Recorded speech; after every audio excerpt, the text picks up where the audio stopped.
the Supreme Court is the final word on the law. Or is it?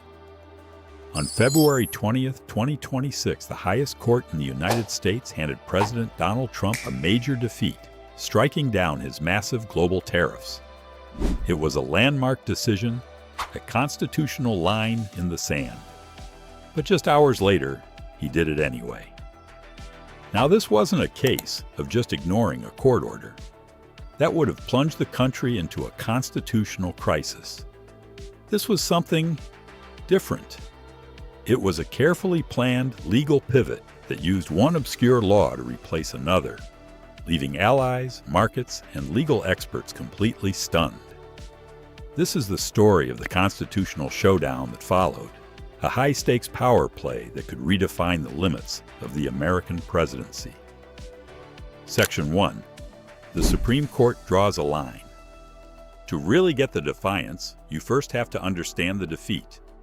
For months, the Trump administration had been using a powerful and controversial law called the International Emergency Economic Powers Act, or IEEPA, to slap sweeping tariffs on pretty much all imports. The justification? A series of declared national emergencies covering everything from fentanyl trafficking to trade imbalances. But on February 20th, 2026, the Supreme Court said, not so fast. In a decisive 6-3 ruling, the court made a clear and fundamental statement.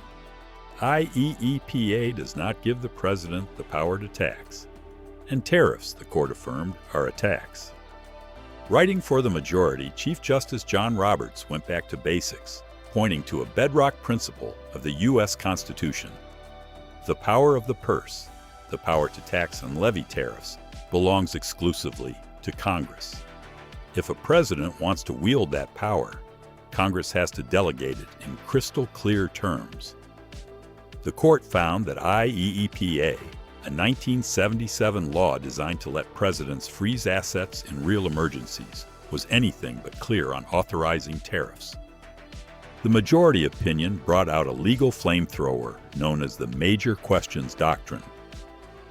This doctrine basically says that on issues of vast economic and political significance, like, say, unilaterally rewiring the entire global trade system, Congress can't hide an elephant in a mouse hole. If it meant to grant such a world-altering power, it needed to say so explicitly. Roberts warned that the administration's interpretation would give the president power to unilaterally impose unbounded tariffs, a power unchecked by anyone. Of course, the decision wasn't unanimous. The dissenting justices argued that tariffs have long been a tool of foreign policy and that IEEPA was intended to give the president broad authority. But the majority had spoken. The ruling was hailed as a massive victory for the separation of powers, a reassertion of Congress's role, and a firm check on an overreaching executive. For a moment, it seemed like the constitutional order had been restored. The story, it appeared, was over. Section 2. The 150-day Gambit. But the story was just beginning. The ink on the Supreme Court's decision was barely dry when the White House executed its stunning legal pivot. Within hours of the ruling, President Trump announced he was imposing a new global tariff anyway. He started with a 10% surcharge, and the very next day, bumped it to 15% via a post on social media. How is this even possible? Well, he hadn't actually defied the court's order on IEEPA. In fact, he formally complied, issuing an executive order to terminate the IEEPA tariffs. Instead, his administration had dusted off a different, much older, and rarely used law. Section 122 of the Trade Act of 1974. This was the legal workaround. Section 122 is a niche statute that lets a president impose a temporary import surcharge capped at 15% for one very specific reason: to address large and serious balance of payments deficits. Unlike IEEPA, Section 122 explicitly mentions the authority to impose tariffs, seemingly dodging the Supreme Court's main objection. But this law came with some serious strings attached. built-in checks that IEEPA lacked. First, the 15% cap meant the president couldn't impose the kind of sky-high punitive rates he had before. More importantly, any tariffs under Section 122 have an automatic kill switch, 150 days. After that, they vanish unless Congress, the very body the Supreme Court just said held the real power, explicitly votes to extend them. The new tariffs were set to take effect on February 24, 2026, and expire on July 24th of the same year. This was the Gambit, a temporary limited tariff that followed the letter of the Supreme Court's ruling while completely defying its spirit. The president had found a way to keep his tariff policy on life support, at least for another 150 days, setting the stage for one heck of a conflict. Section 3. The Whiplash Effect. The reaction was immediate and chaotic.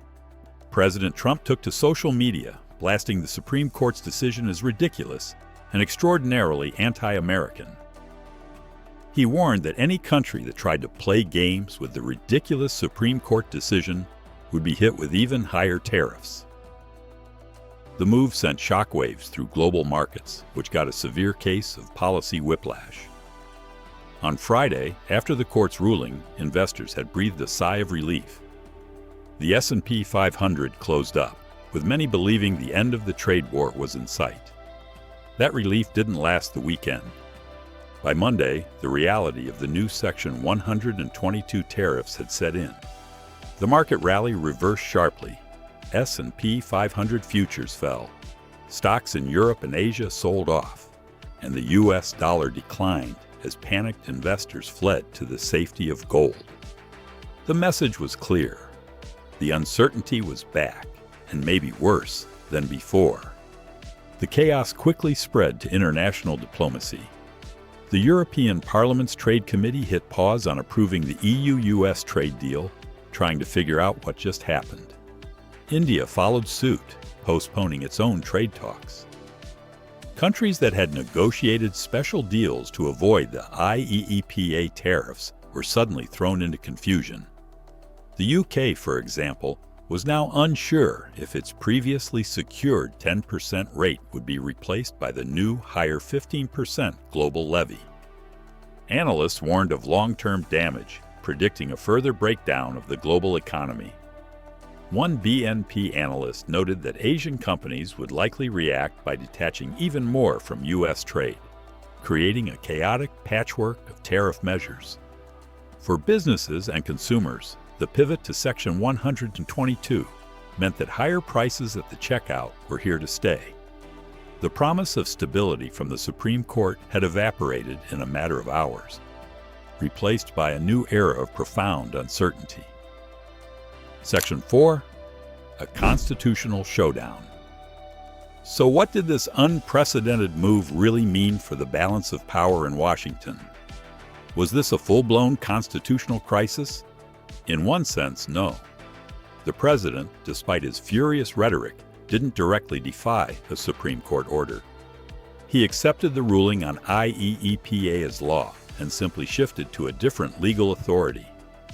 This technical compliance showed that his administration had a backup plan ready, anticipating they might lose. The guardrails of the Constitution, in their most literal sense, had held. The court ruled, and the executive branch complied. But in a deeper sense, the event exposed a major vulnerability in the separation of powers. It showed that a determined president, with a team of creative lawyers and a massive federal code to dig through, could often find a side road to a policy goal, even after the Supreme Court had blocked the main highway. It was a masterclass in legal jujitsu, using the system's own complexity to bypass its intended limits. This raises a critical and pretty unsettling question. Does this set a new precedent? Can any president, on any issue, just go statute shopping for an alternative legal basis when the Supreme Court says no? Supporters framed the move as a brilliant and legitimate use of existing presidential power. But critics saw it as a dangerous end run, an act that respected the letter of the law while mocking its spirit, and one that fundamentally undermines the judiciary's role as the final arbiter. This wasn't just about tariffs. It was a live-fire stress test of the American system of government. It highlighted the immense, often untapped power that Congress has delegated to the executive branch over decades, and the challenge the other branches face in trying to rein it in. The showdown created a new playbook for presidential power, one that future occupants of the Oval Office will absolutely study. The story of the Section 122 tariffs is the story of a constitutional clash fought not in the streets, but in the dense text of the U.S. Code. A president was told no by the highest court in the land. In response, he found a 50-year-old law to do what he wanted anyway, at least for a while. The immediate result is a new 15% global tariff, but one with a ticking clock. That 150-day timer, which runs out on July 24, 2026, now tosses the ball squarely into Congress's court. Lawmakers will be forced to vote on whether to grant an extension, a move that seems highly unlikely and sets up yet another battle between the branches of government. And the president still has other trade weapons in his arsenal, from Section 232 for national security to Section 301 for unfair trade practices, each promising new rounds of legal and political fights. The Supreme Court's ruling, which once seemed like the final word, now feels more like the opening shot in a much longer struggle over the nature and limits of presidential authority. This whole episode forces us to confront a fundamental question about modern government. Was this a brilliant use of existing legal authority to navigate around judicial overreach, or a dangerous power grab that threatens the very foundation of constitutional checks and balances? What do you think? Let us know in the comments. And if you found this analysis insightful, make sure to hit that like button and subscribe for more on the legal and political stories shaping our world. Thanks for watching.